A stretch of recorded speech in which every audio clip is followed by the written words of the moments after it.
I asked if she was okay. She nodded and said she was fine. On Christmas Eve, the house did what it always did.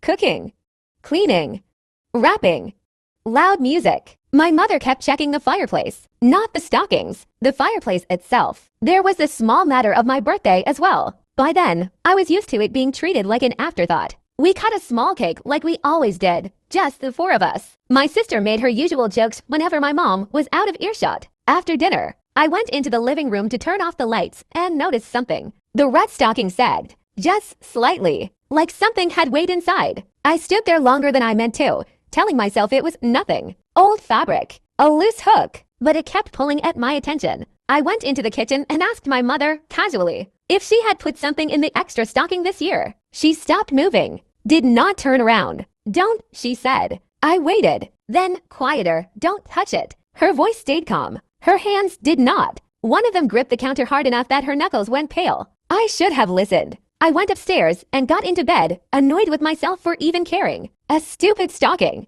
A stupid family tradition stuck with us for years. But her voice stuck with me. Not what she said. How she said it. I stayed awake thinking about it, and about all the last Christmases. How every year my birthday became an afterthought. And how my mother always nitpicked over small things that didn't matter. Late that night, I went back downstairs. The living room was dim with tree lights. Quiet in the normal way. Nothing out of place. The stocking still sagged. I reached inside. My fingers touched something cold. Not wet.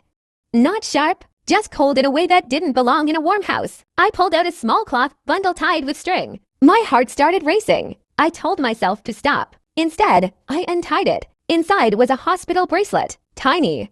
Yellowed. Old. There was some writing in barely legible blue ink.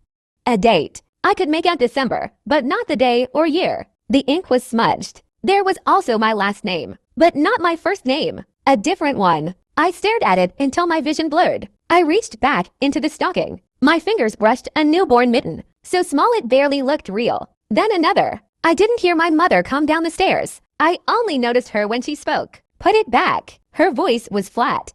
Empty. I turned. She stood at the bottom step in her robe, hair loose, face pale. I held up the bracelet and asked what it was. She looked at it for a long time, then sat down hard on the couch. She pressed her palms against her knees, staring at the floor like she was bracing herself. I always knew you'd find out, she said quietly. I just hoped I wouldn't have to be the one to say it. You had a twin, she said. I laughed once, short and hollow. She didn't react.